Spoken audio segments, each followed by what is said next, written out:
যে ধানমন্ডিতে একটা মব মব হইলো, সেই মবকে ছাড়াই নিয়ে চলে আসলো থানা থেকে ছাড়াই নিয়ে আসলো। আনার পরে এই এরা কি করলো, একে কারণ দর্শাইলো।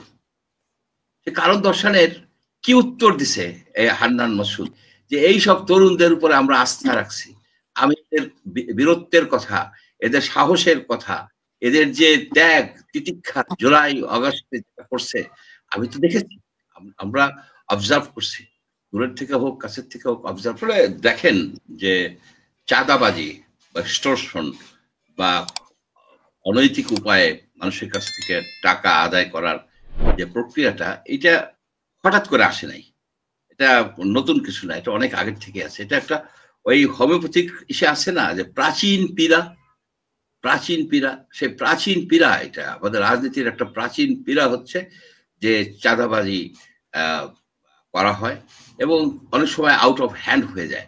এবং এখানে দেখেন যে যে ছেলেটা ধরা পড়লো, সে একটা মোটামুটি একটা অল্প বয়স্ক একটা ছেলে। এই ছেলেটাকে আপনি এই পরিস্থিতিতে দিছেন কেন? যে পুলিশ কমিশনের, সংস্কার কমিশনের সে একটা গুরুত্বপূর্ণ পোস্টে কিভাবে সে তাকে ঢুকানো হলো এইখানে? তো আপনার যারা তাদেরকে দিছে তাদের তো আর জাজমেন্টের অভাব আছে। কারণ এদের তো ধরেন 22 বছর, 24 বছর, 25 বছরের একটা ছেলের কাছ থেকে আপনি তো অনেক কিছু আশা করতে পারেন না, স্পেশালি বাংলাদেশের।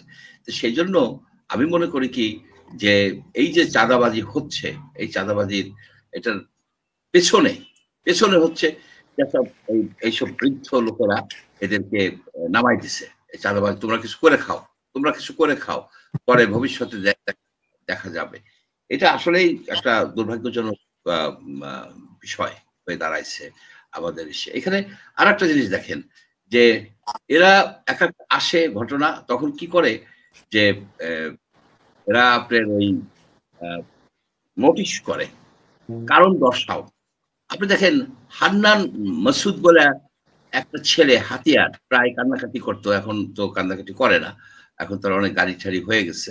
তো এই ছেলেটা যে একটা মব, যে ধানমন্ডিতে একটা মব হইলো, সেই মবকে ছাড়াই নিয়ে চলে আসলো থানা থেকে ছাড়াই নিয়ে আসলো। আনার পরে এই এরা কি করলো, একে কারণ দর্শাইলো। সে কারণ দর্শানোর কি উত্তর দিছে এই হান্নান মাসুদ, যে এটা কি জাস্টিফাইড ছিল? সুতরাং এই যে চাঁদাবাজি, এই যে অন্যায় অবিচার, এগুলি সহজে যাবে বলে মনে হয় না। এখানে একটা ড্রাস্টিক অ্যাকশন দরকার, একটা সিরিয়াস অ্যাকশন দরকার। এটা সাধারণ এইভাবে হবে না, তার কারণ হলো যে যারা মানে বয়স্করাই ইয়াংদেরকে চাঁদাবাজিতে নামাই দিছে, লেলাই দিছে, তোমরা যাও, তোমরা যেভাবে পারো ই করো। এক একজনের দেখেন আপনার প্রায় জনের দেখা যাচ্ছে যে বাড়ি হয়ে যাচ্ছে আপনার হয়ে যাচ্ছে, টিনের ঘর ছিল বিল্ডিং হয়ে যাচ্ছে, হঠাৎ করে আলাদিনের প্রদীপ কোথায় পেল তারা?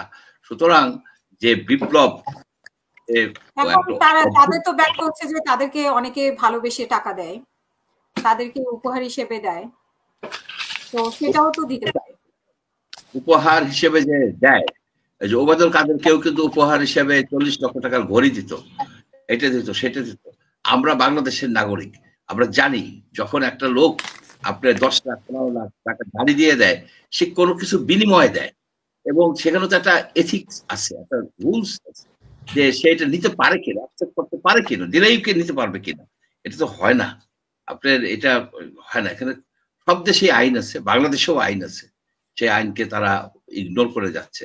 এখানে মেইন হচ্ছে যে যে সরকার, যে ডক্টর ইউনূসের সরকার, সে লেজে গবরে করে ফেলছে। সে একটা অ্যাকশন নিছে। এই যে চাঁদাবাজি হচ্ছে, জায়গায় জায়গায় ধরা পড়তেছে, মায়ের খাইতেছে, আপনার তরুণ সমাজ জনগণের কাছে হেনস্থা হচ্ছে। এইটা সবচেয়ে আমার কাছে পীড়াদায়ক মনে হয় এই কারণে, যে এই সব তরুণদের উপরে আমরা আস্থা রাখছি, আমি এদের বীরত্বের কথা, এদের সাহসের কথা, এদের যে ত্যাগ তিতিক্ষা জুলাই আগস্টে যেটা করছে আমি তো দেখেছি, আমরা অবজার্ভ করছি, দূরের থেকে হোক কাছের থেকে হোক অবজার্ভ করছি।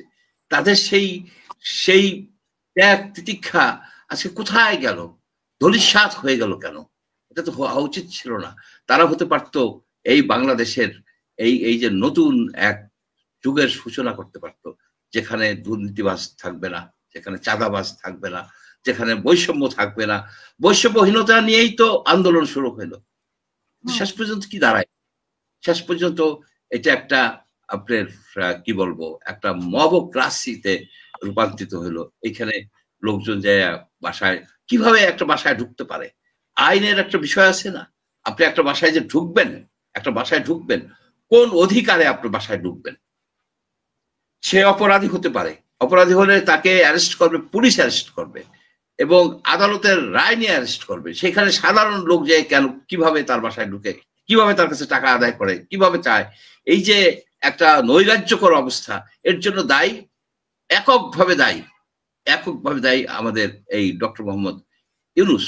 কারণ উনি বলছেন ছাত্ররা আমার প্রাথমিক নিয়োগকর্তা, এবং সেই প্রাথমিক নিয়োগকর্তাদেরকে উনি ফ্রি রেইন দিয়ে দিচ্ছেন, যা পারো লুটপাট করে তোমরা খাও। এটাই দুর্ভাগ্যজনক, দুর্ভাগ্য আমাদের। এখন উচিত হবে যে সংক্ষেপে যেটা বলি, যেটা সলিউশন কি? সলিউশন হচ্ছে ডক্টর মোহাম্মদ ইউনূসের সরকারের রিজাইন করে নতুন একটা সরকার গড়ে তোলা, যে সরকার এই শক্ত হাতে এগুলিকে দমন করবে। এখানে কোন রকমের ছাড় দেওয়ার উপায় নাই। বাঙালি জাতি আজ কিন্তু তাদের একটা অস্তিত্বের সংকটে পড়ে গেছে। এটাকে কোনোভাবে আপনার লেনিয়েন্ট ওয়েতে দেখার কোনো উপায় নাই। ডক্টর ইউনূসের উচিত, উনি উনার নিজস্ব প্রজ্ঞা, উনার নিজস্ব বিবেচনা বোধ থেকে উনি উনার এই এনজিও গ্রুপটা নিয়ে আসছে, নিয়ে আস্তে সরে যাক, নতুন আর একটা সরকার গঠিত হোক। সেই সরকার নতুন একটা যাত্রা শুরু করবে। এটাই আমরা বাংলাদেশের জনগণ চাই। জি, অনেক ধন্যবাদ।